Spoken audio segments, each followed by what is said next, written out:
How we're talking about something that no one teaches men: how to regulate your emotions, lead with your family with influence instead of authority, and break the generational cycles that silently damage relationships. If you're a father or you plan to be, this is the conversation you should that's going to help you change the way your children experience life with you. Now, today, I am so excited because we have Josh Davis here today. And I just, really, want to just dive right into it. You are just an amazing individual. You're a book author and you have so much knowledge. I was wondering, Josh, why are there so many men struggling to feel confident and influential as fathers right now? I think there are a few things at play. One is that it's there socially, there's a lot of limitations on how men are kind of allowed, if you will, to interact with each other. There's like, we're not supposed to talk to each other about our feelings. We're not supposed to talk to each other about the things that are hard. Whenever I get a group of guys together and we're talking about what's going on as dads, what we want to do with our kids, what frustrates us, it's just like, oh my God, it is so nice to have somebody to talk to, right? Yeah, So because it was just we don't, and everybody knows that there's been articles and how like men don't tend to have that many friends. It's hard to make, it's like that women they're continuing to connect in these ways that form friendships. But for men, it's like there's only these limited ways that you can interact, and even when you do it, it has to be fun, you have to be cool, and you have to, right? And so maybe you get together and have coffee, but like, that's nice. You get a taste of it, but I think that that makes it harder. But I also think that there are tools that moms and dads don't ever learn. Just because you know this stuff is, we're at the early stages of getting this all into the world, right? I mean, what I'm going to be sharing today is stuff that comes from the world of psychotherapy, and began 50 years ago. But 50 years is a short time actually to make it to the point where a lot of people know it and can use it day to day. So there are many, many norms also that have changed since a lot of us grew up. So guys growing up, the role models we saw were not typically about how to regulate your emotions or teach someone how to um, connect with another person while yeah, also being strong and also being a leader. And it's just like these are things that just where would you learn it, right. right? But these are the skills you need as a dad. These are skills you need as, I mean, or as a mom. Do you think stress overload plays a role in, the confidence level of how men are, react as fathers and so forth? Uh, I think that what happens is um, the stress overload, that what it does is it just makes you in a situation where you're more likely to get triggered by the things that would trigger you anyway. Yeah, So, yeah, of course it does. That said, you can be in a highly stressed environment. You don't have to somehow remove the stressors from your life to be able to show up how you want to show up, either for yeah, yourself or for the people in your family. right. Now, what actually happens in the brain when a dad loses it? Well, that does depend on the specific thing that they're losing. Now, many people probably will have heard the kind of a generic, well, a fight or flight reaction happens, and then you don't have as much self-regulation, and that does happen where you'll see that, when that fight or flight reaction is stronger, the amygdala, for example, is more active, which is a part of the brain that controls that fight or flight reaction, and Yeah, and you'll see a flip flop, like a decrease in the amount of prefrontal activity. Prefrontal activity is important for it's not where executive functions happen necessarily, but it's important for it, right? So you know you will see that, but I think a more useful actually that's helpful for getting to people to believe, well, yes, something actually does happen in my brain that makes it harder when I'm like activated like that when I lose it. But to really get to a place where it's more useful beyond just, okay, take a few breaths and calm down, which is useful, but is to recognize that when we do get triggered, what's happening is there's a whole system of beliefs and thoughts and feelings, and it has to mean something to me. So, for Yeah. example, if I'm trying to get my son out the door in the morning and he's just kind of sitting around, and I've told him 6 times, okay, 30 minutes till we go, 20 minutes till we go, but he's still just sitting around, right? Which, everyone knows can happen, to the best of us, right? Right. It's no shame in that, no fault, right? He's a good kid, but Mhm. that can't happen. And then all of a sudden I snap, right? It's just like, what's going on? Well, if you start to unpack it, it's because I had this belief that I have to be, at a certain place by a certain time for something. And but that wasn't enough on its own. I also have to have this sense that I'm being disrespected. And when I also add to it this belief that, this says something about me as a capable person, not even as a dad, just as a capable person, that's when it's too much, right? But I Yeah. don't have, like, those are all things that are happening in my mind. This is the meaning I'm making out of it based on the expectations I come in with, the beliefs I have about it, how it affects my identity, what I think needs to happen, right? Yes. And if you look at any one of those and break them down from a calmer point of view, well, you'd say, like, actually, you could make a shift. And there's so Right. many more components. And one of the things I will get into NLP in a second, neuro linguistic programming, I'm sure, but that's where a lot of this learning comes from. That one of the things that is really core to that is whatever behavior it is, when you Mhm. lose your cool, whatever behavior it is, there is a world in which that behavior makes sense. And there are a tremendous set of tools that most people don't know about that anyone can learn to use that help you understand that world where it makes sense. And once you understand that world, it becomes much easier to make a change. Now, you talked about NLP. Can you explain to us what NLP is for the listeners who are Yeah. unfamiliar with it? Yeah, yeah. If I can just take a couple minutes to do some history, I think that explains it best. So Yes. we go back to the 1970s, and there are all these new forms of psychotherapy. And I'm not going to be asking you all to do psychotherapy. You don't have to have a background in it to be able to take some of these tools and apply them day to day. That's the work I and my co-author have been doing for the last couple of years, is trying to make it very accessible day to day for anyone in our book. Um, so the difference that makes the difference, if you want to go and have a look for it. But so if we go back 50 years, all these new forms of psychotherapy that in the world of psychotherapy, many people are saying, like, what's going on? Like, these people are getting results so much more regularly, so much more quickly, Yeah. in a more lasting way. It's not Mhm. like all the time and it's just like suddenly you snap your fingers, but much more quickly, much more reliably, much more lasting than older forms of psychotherapy. And these Right. pioneers, at the time, there's no research yet. You've got hypnotherapy, family therapy, cognitive therapy, gestalt therapy, all these things that we all know about now, and they've all been researched now, and there's all this, right? But at the time, if you wanted to learn it, you had to just try to, like, let me fly out to Arizona and sit and watch Milton Erickson, because he also didn't have the internet, right? And just watch him do his work and try to copy it. And actually, my parents were in the field of family therapy, and they wanted to do that, but they couldn't because they had two little kids, right? So what was also happening is there's this many people wanted to understand what's happening. Can we codify it? Can we teach it? So one of those people was this linguistics professor, and then he and a partner of his, they said, let's approach this from the lens of linguistics. If we look at these language patterns, we're going to look for the form, not the content.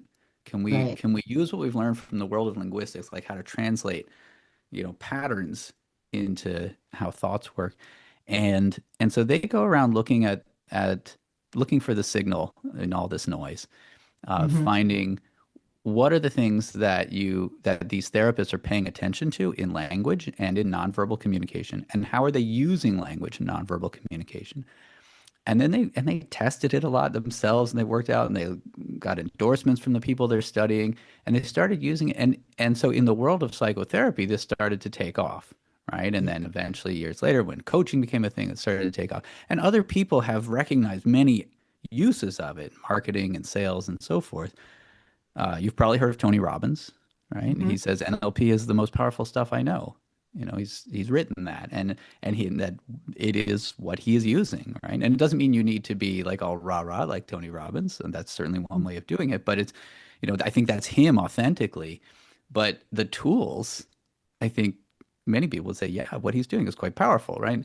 So these Yeah. tools, they can be applied in many different contexts.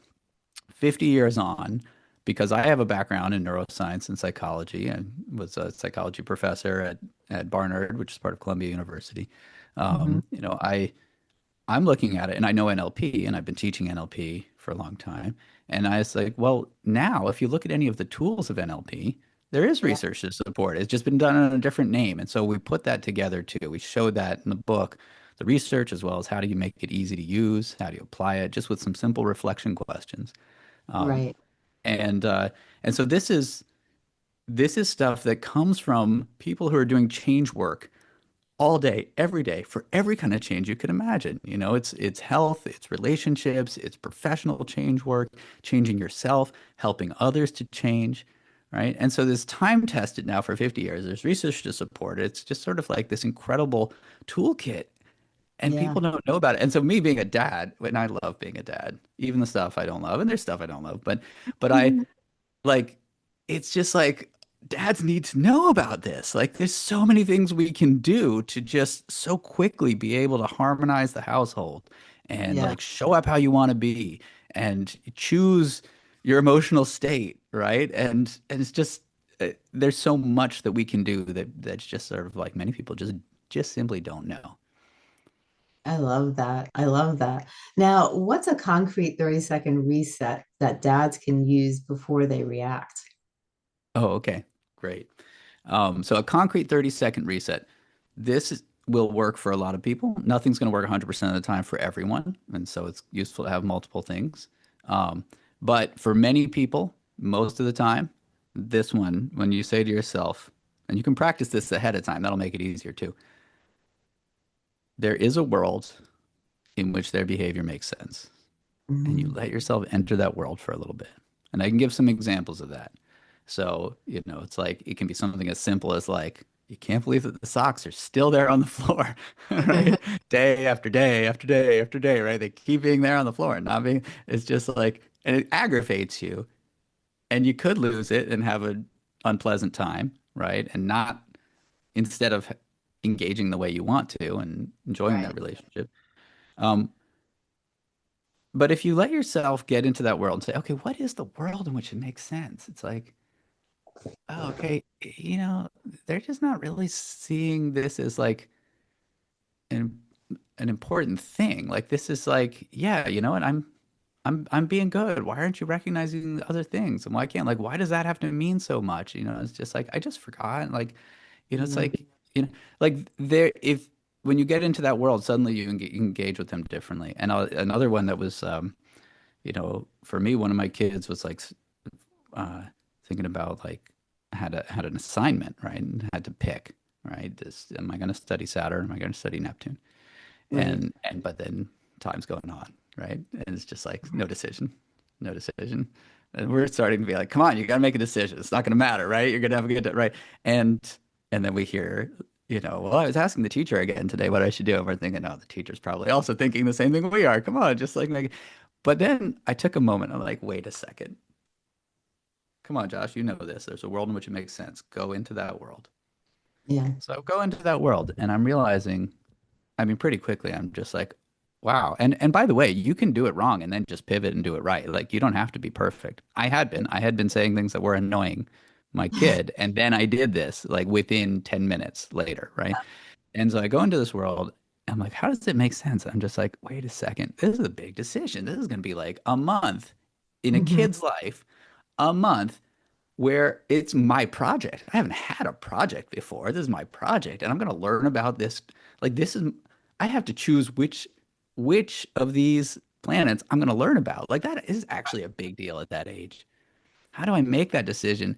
And then it's like, oh, he's trying to make this decision by, it's like trying to figure out the future before it's happened. Like, what is it going to feel like to have done that? What will I have learned? What will other people think? It's like, wow, of course you're stuck. Like, how can you can't make a decision when you're trying to know what the future is ahead of time. And then I was able to teach him, like, well, you know what? You're trying to make a decision by Yeah. knowing the future, but that's not, you can't do that. You have to make a decision by what you know now and being interested in discovering, right? So we end up having this great lesson about decisions. We end up having this, like, I learn what's going on too, which is like Saturn's really interesting, but everyone's doing Saturn and I like being different. So there's a values conflict. Of Yeah. course you're stuck. There's a values conflict. I want to be different and I want to do what's interesting. How do you make a decision like that? And it's just Yeah. like, I'm so in it with him at this moment. Mind you, this is a matter of minutes, right? I'm so Yeah. in it with him. I'm like, I'm getting it. We're talking about it, right? And I talk about, my experiences in life when I've made a decision based on what I want versus based on something that I value, but it doesn't feel right, right? And then, Yeah. like, sure enough, completely unexpected, not any way that he ever talks to me. Daddy, I decided Saturn. It's like, what? But so that's one thing you can do at any time. If you can remember that, and the more you practice it, the more you're going to enjoy doing it. That's one. There's so many you can do in just 30 seconds. That's one thing that you can do. I love that. I love that. Do you want to give us another 30-second one? Yeah, sure, sure. So this one is meet them where they are before trying to get them to follow. I like that. Okay.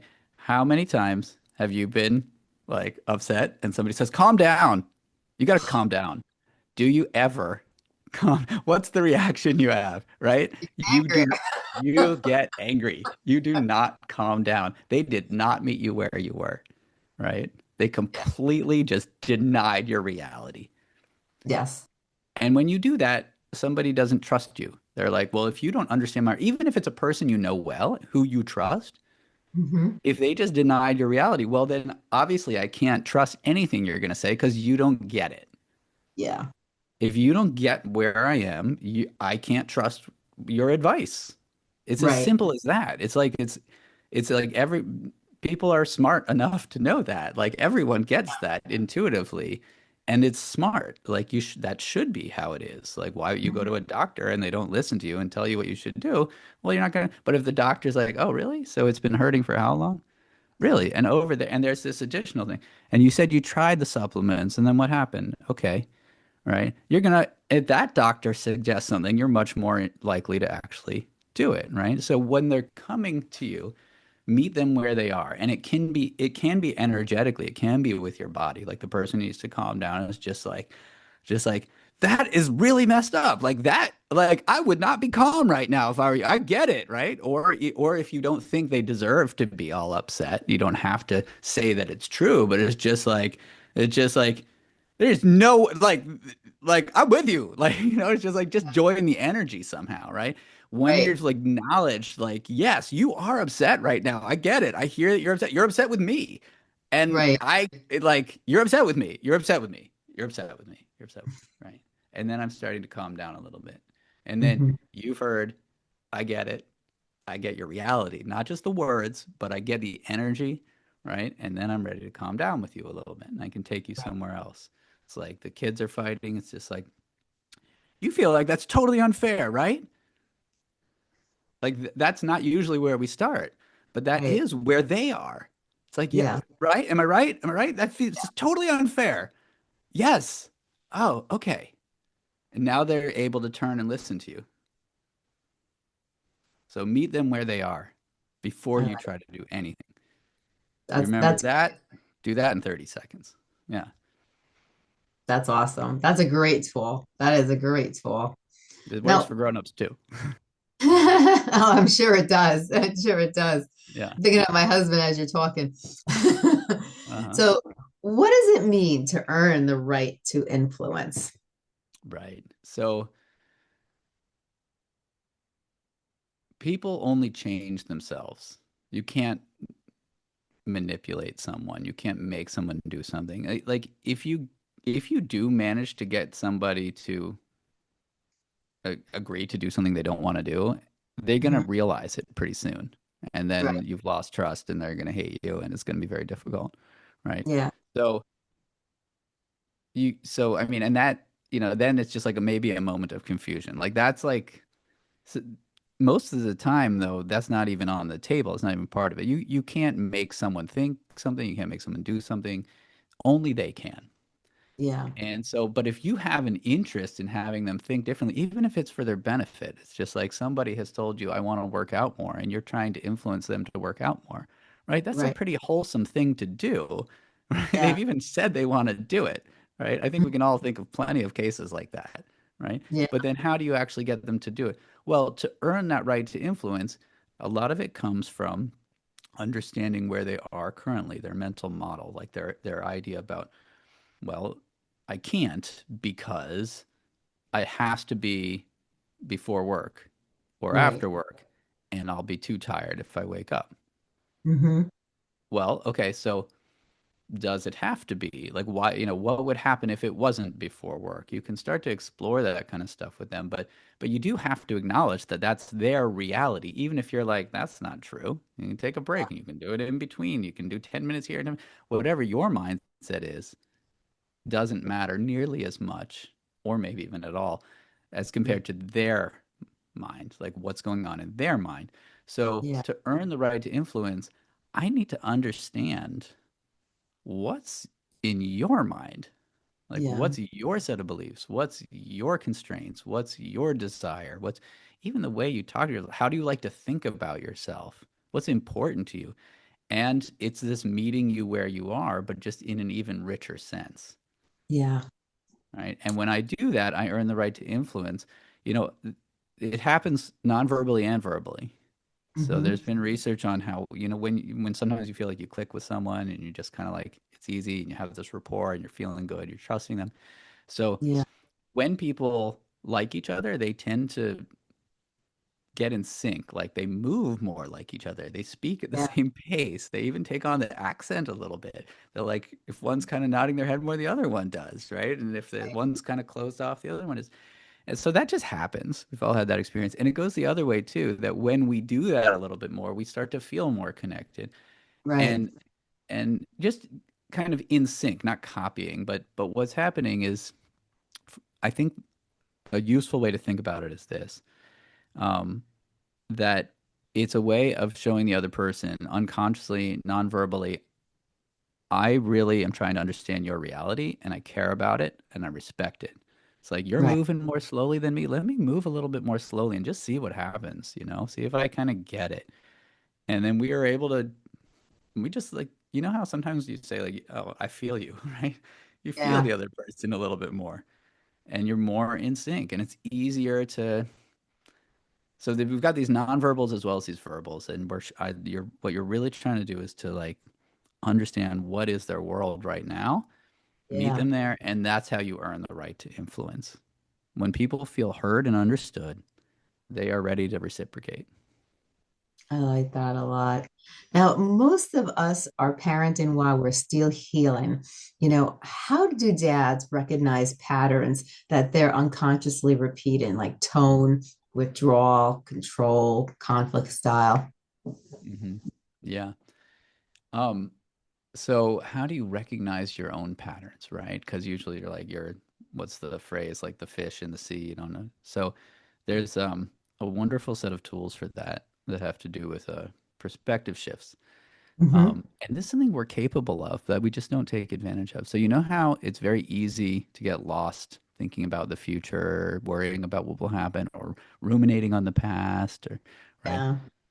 And so often we're thinking about what somebody else might have thought of us. Like we're stepping into other people's minds all the time in our own mind and into the future and into the past. In fact, the hard thing is being present, isn't it? Like you have to Right. work. Like that's the hard thing. You have to like meditate and practice to be present because that's not the natural state. So we have Hmm. these exquisite abilities. I mean, the human mind is just amazing at taking other perspectives. And when we do, we activate our own brains differently. Like you Yes. activate different knowledge. You actually, because every time you're having a thought, you're activating your brain a certain way. Every time you're having a feeling, you're activating your brain a certain way. And so that those activations, they spread throughout the brain. It's called knowledge activation. So you're activating different knowledge. You actually have access to different ideas when you Right. take a different perspective. It's not just like, oh, what if, what would I think? And so Yeah. one of the things in NLP that we'll do is to invite people to really step into that other perspective, because we know that you're accessing different knowledge in a much richer way than if you're just like, oh, well, what should I do? What would I think? What would somebody else think? No, I'm going to invite, and I can guide, I can do like a quick guided thing right now. In fact, like Mhm. if I would invite anyone listening right now to think about some interaction, maybe, where you feel like, man, I'm just living the same old patterns out again. Just the ones that I didn't like. I can't believe I did that, Yeah. right? Think of something like that. If you're struggling to think of something like that, you can just think about anything that you're ruminating on, just because you'll get the pattern that way. And now what we do is something called going meta, meaning stepping outside, taking a third person perspective. But it's the degree to which you do that matters. So if you can Mm. speak in the third person, this is research has shown that actually helps you stay in that third person perspective. And I invite you to look over there right now, and in your mind, see, for you it would be Stacey and that other person from the outside. See her, let her have her feelings. I don't know if she's in another room. Maybe you're looking through the window at her. That Right. may help you have that separation and be that impartial observer. Some people Right. like to imagine they're a fly on the wall, just seeing Yeah. those people over there. Right? Hmm. There's many ways to do this, but even looking through somebody else's eyes might even be it if you want. But so that you're able to be this third party impartial observer, and you can just notice what's going on between those people, that Right. parent and that kid, for example, right? From the outside, observe their behavior, maybe what they say, what they're back and forth of it, how they react to one another. And now, from this distanced perspective, Hmm. staying in the third person, why did they do what they do? Why Right. did it go down like it did? And so for you, Mike, why did Stacey say what she said? Why did Stacey do what she did? Why did the other person respond that way? And why did it go back? And from this distance perspective, when we ask why, we start to make new meaning. Hmm. And that new meaning lasts. In Yeah. research, it shows that people tend to have a, decreased emotional reaction when they come to a similar context again. Hmm. They're, they have new meaning. Therefore, once they do, like the switch has been flipped, Yeah. there's different physiological reactions weeks or months later, right? Yeah. So the switch has been flipped. You've found the difference that makes the difference in this case, where you don't have to react that way anymore to a similar context. Hmm. That's just one of many ways of doing it, but you also can actually learn to create a new path of least resistance for that context once you've done that. Yeah. And these things are accessible to anyone. I mean, you read the chapter on going meta, you do that step, and then you go and read the chapter on installing a new behavior, and you do that step. It's like these are things we can all learn to do actually, but it's like this is pretty much outside of most people's knowledge base to begin with, but it's totally accessible. I like that. Now, I, what's I'm I'm just curious for you. Did that were you able? I was talking over it, and you're in the context of guiding me, but did you have a chance to do a little of that thinking for a context of your own just now? Yeah, no, when you were talking about out of the box and you're talking and you're, pointed in that direction, I was actually thinking of some scenarios and kind of putting myself out of the box and thinking about situations where I did that and how it made me feel. And by putting myself out of the box and then really thinking about the situation, I was able to interpret it in a more calmly way. And then I was able to understand the situation. So I was able to react in a positive way that was going to reinforce positive uh, outcome, I guess you could say. Yeah, well, that's great. That's great. So just now, just while we were Yeah. talking, already did Mhm. that, right? And would there be anything wrong with approaching next time you approach a similar situation, as you envision yourself right now in your mind doing that? How does that go? Does that work? Oh, that definitely works. And I actually do that a lot. I've been practicing it for a long time now, and it's helped me in many situations. I just had to put myself out of the box and then reevaluate the situation from outside the box. And then I was able to handle the situation in a more calmly manner, in a more productive manner. And the outcome was actually better than it would be if, That's if I great. just reacted on fight or flight. That's great. And you also touched on something that comes up again and again and again, and for me too, which is I do have the skills within me. I have the resources within me, and I may have even had experiences of using them, and it just didn't occur to me to apply it in this context, Yeah. right? But of course I can. And it's just like this, it's for example, I know this stuff about the world in which it makes sense, or meeting them where they are, or going meta. And then I do it myself. I just like, oh, wait a second. Let me do that thing, right? So you don't have to be perfect. I know this stuff. And I don't, Right. and I haven't applied it everywhere, but then I keep getting these chances to apply it, and each time it gets better and better, and this becomes more and more the norm and the Yeah. experience of the relationship. Yeah. So true. Now, what's one small daily shift that interrupts a general a general pattern of the day? hmm Yeah, the connection froze for a sec. Oh, So I I think said, you were saying that like doing this interrupts the pattern for the day. yeah. So, what's one small daily shift that interrupts a general pattern for the day? Hmm. Yes, it interrupts the pattern. Yeah. Well, I mean, I think you've tapped into something big, which is interrupting the pattern, right? Hmm. So just interrupting your pattern can be all you need to do because you have so many resources, but you just weren't accessing them until you interrupted the pattern. Um, Yeah. so one thing that um, one way of thinking about, and there's many ways, but one way of thinking about just a little bit of exercise. I know everybody tells you to exercise, right? But Yeah.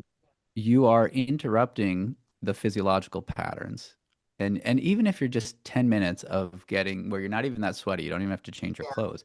But where you're if you're breathing heavily and you start to get your skin starts to get warm and a little bit of perspiration, right? Um, Yeah. you're going to change the physiology in your body so that you're less likely to get anxious. You're Right. probably releasing endogenous morphines and endogenous anandamides and things like that, which feel good too. But but the decrease in the anxiety is like a pretty reliable thing. You're more Right. likely to let the small things go. You've interrupted a certain pattern, a physiological pattern. Now, Hmm. your physiological state is very much going to influence the likelihood you get triggered by certain things because part of the meaning we make out of things is what's the readout of my body feeling Yeah. which in many ways is what a lot of us experience as our emotions, or we Yeah. confuse that with our emotions, or maybe it's a core aspect of the emotions is the Mhm. feeling state. And so you can actually change that. And this is why breathing can make such a important impact, right? But you can also change your thinking with a quick perspective shift. That can be a Yeah. pattern interrupt for sure, is to step outside. Certainly laughter is often a pattern interrupt that is just so hard to maintain the negativity Yeah. when you're laughing, right? Mhm. It's just so those are a few. I love that. Now want to look at I want to look at NLP for a second in a practical, not just a practical way, but like in an abstract point of view. So instead of of let's talk NLP, what's the language shift that immediately changes how a child responds? Like from why did you do that to help me understand what happened? Oh yeah, yeah. I would say rather than trying to have specific language, if you Mhm. shift your mindset, the language will follow. So if you can get into a mindset of actually being curious about, you know, well, how specifically does doing that mean that you know, that I Yeah. don't care, right? Or something like that. Like just help me Yeah. help me understand that. Be a little bit like for those of us who are old enough, like Columbo. Like I'm confused about something here, you know? How does that actually connect? And if you're Right. able to have that curiosity and wonder, okay, how specifically when you say like you don't get it, right? Yeah. We're so tempted to try to respond, but how many times do you actually know really what is the it? So what Right. specifically? And then also you know, it would be so embarrassing, right? Who specifically? According to whom, right? Often Right. it's one person. Sometimes it's a small number of people. When it becomes this tractable small number of people, you can have a meaningful conversation. Well, have you Right. talked to them? Do you know what they think? How do you know what they think? It's like, is there a way to address that person's concerns? Yeah. That's a solvable problem. So what's getting super curious, if you can like, I just got mad, but let me just switch. Wait a second. What do I not understand yet about how specifically, what specifically, and who specifically? And that Mhm. oftentimes can really just open up the conversation, go in a different direction. Yeah. Oh, that's a great answer. Now, you wrote a book. Can you tell us a little about your book and what motivated you to write it? Yeah, yeah. So the difference that makes the difference. Um, Hmm. so I, uh,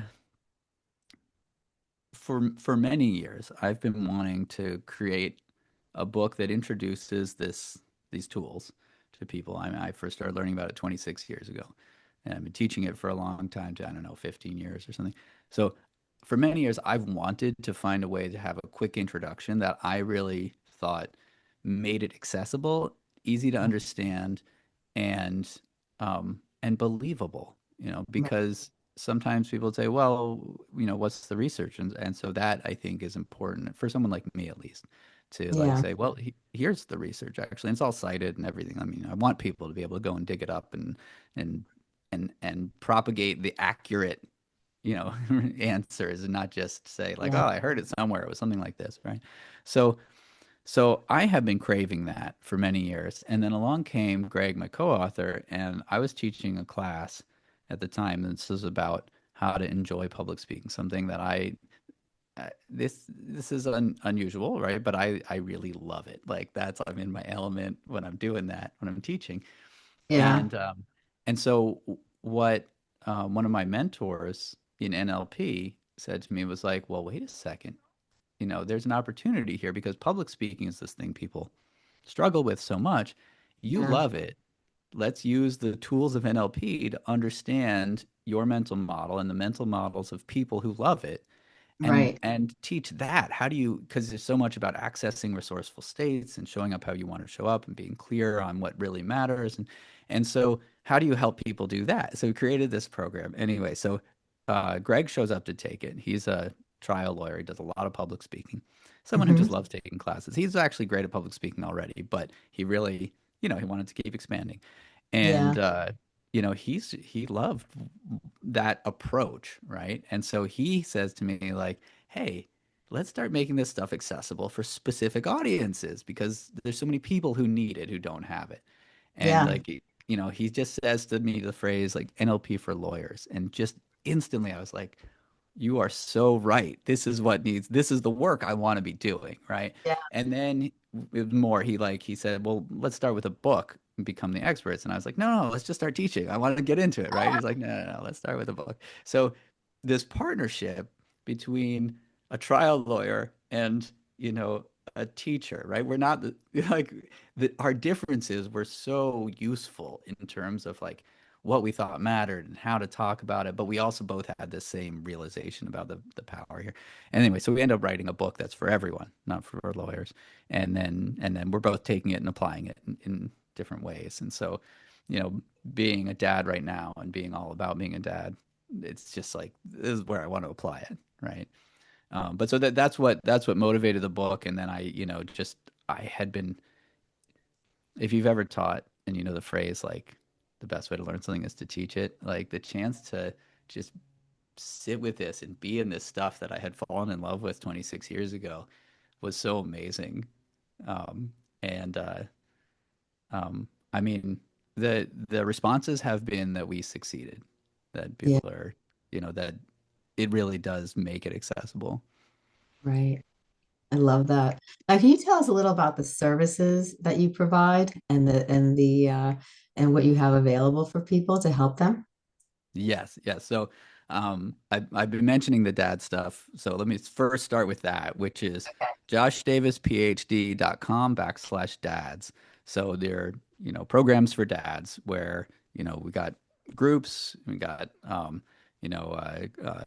classes, right? You can sign up for a free class right now. I think got one coming up. If you go to the website, you'll see when that is, but I'll do them, I'll do Mhm. others, but have a look, see if that fits your calendar. Just like an hour, so you get a taste of it and get to be with me, and we can chat. And one of the things that I love to do, and I hope this came across in the conversation, is that as I'm teaching, I'm coaching, right? Whether Mhm. it's in group or individuals, that's because it's so important to kind of figure out, well, what is working for you and what isn't, and like really trying to enable it to become something that can be for you. So, Right. being part of those classes and those groups for dads. Also, there's a lot of one-on-one coaching. So if there's, in particular, guys who it's men usually, but I have certainly worked with women, love working with them, but in 40s, 50s, who have been successful and Yeah. are wanting to, it's like, how do I keep growing, right? Really into self-development. A lot of times, if you're a small business owner and a dad, that's like just like the sweet spot. Yeah. So reach out and let me know if you want to talk. I'd be happy to talk. You can sign up on my website, and I'll send you a free copy of the book, and and we'll chat for 15 minutes. So please do that. And then for other people who are just like, this sounds interesting, and I would like to dabble. Um, then come over to the website, so joshdavisphd.com, and click on this AI tool that Greg created, my co-author, where you can talk to the book. So if I'm not available for coaching, you can kind of get some coaching here. You can say like, okay, book, I have this situation. What should I do? Right?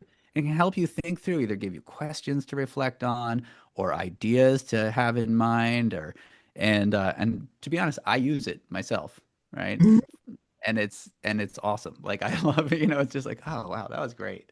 This That's is all. another thing with this stuff in general. It's like I teach it all the time, and then I'll use it myself just yesterday morning. So I got stuck in New York. I was going teaching a retreat, and then the snowstorm, and they booked me on another flight, cancel it, another one, cancel it, right? And then I'm on this flight 2 days later, right? And I'm gonna have to come home and miss this presentation that one of my kids has been looking forward to doing. And Right. like, it's just like all these things. I'm like, okay, I mean, I can live with it. But I'm feeling bad, and I'm feeling like I'm letting people down. My poor wife is like working and taking care of all the kids. So I'm just like, I want to come home and help. And I'm feeling like, okay, I can be at peace with it, but I also would like, so anyway, I do one of the exercises that I teach people, right? It take about 5 minutes to do it. And I mean, it's just like it was amazing, like the resources that I was able to tap into for suddenly not just forgiving myself, but actually coming to these really great solutions for how my son and I can actually maybe even have a better experience with a science project that than had I even been there, where it can be this one-on-one tutorial and I'm gonna get to. So I'm like, so when we're on the phone, he's like, oh, you're gonna miss it. I was immediately in a space to say, I've been thinking about your science project a lot, right? Here's Yeah. what I'm thinking we could do, and it just was such a different experience for him and for me than where I was headed 5 minutes earlier. Of like, I'm so sorry, I can't believe this happened. I feel terrible, and just Yeah. reinforcing this whole thing of yeah, it is a problem, and which didn't have to be that way. Right. So, and I use the tools myself, and I keep, after 26 years, being astonished at how helpful I find them. Right. I love it. I love it. Now, Josh, what would you say to the dad who feels like he's already messed up? hmm It's a lost cause. It's too late for me. Yeah. Yeah. No, I get that. I get that. Um, so first of all, one of the first things that's important to ask at any goal that you have is it in your control? Hmm. And inherently, when you're talking about another person, your kid, it is not in your control. Right. So, what's very important to do is to step back and say, all right, that doesn't mean you give up. I mean, if you're at peace with that, fine. I don't have an agenda here, right? But Right. is just assuming you're not at peace with that, is to step back and say, what is within my control that's going to Yeah. move me in that direction, Hmm. right? And how will I know I'm moving in that direction? Right. And will the work I have to do cause other problems for me or for Right. others around me? Mm-hmm. Right. And am I going to be trying to do this all the time, or is it just certain times with my kid? Maybe there's aspects of the relationship. And if it was all the time, it actually would be a problem. So you can really start to figure out what precisely, we call this the well-formed outcome. What precisely is it that is within my control, that works for me, that is appropriate, that I can work towards and that I can measure? And especially start to think about, okay, what's the process? What are the process goals? What do I need to learn along the way? You set that up, then you can really start making progress. Yeah. Then you're doing the things that enable, because this is not an instant, oh, I messed up and it's too late and let me just like fix it in a second. It is going Yeah. to take some time, right? And it's not going to be in your control and it's non-linear and you don't know when. But Right. this is the approach and the attitude that's going to get you there if it's something you want. I love it. This has been amazing, Josh. I thank you so much for coming on the show. I hope you'll be on the show in the future. I think what we talked about today was so valuable. You know, it's valuable for dads, but it's like we talked about earlier. You could apply this to anyone, and this is something that could be change somebody's life. You know, really the way we react to things and the ability to be able to take a step back and look at the situation from a different point of view and a different angle by putting ourselves outside the box is so important. And not many people know how to do that. They have a very difficult time doing that. So I think the tools that you brought up today and just sharing the information so detailed and how you explained it, I think is going to help many people out there. And I just want to say thank you for coming on the show because this is something that many people need. And I think what you're doing is wonderful. Thank you so much. Really Uh, appreciate having the chance to share this with people. you're very welcome. You have a great day, Josh. Thank you. You too.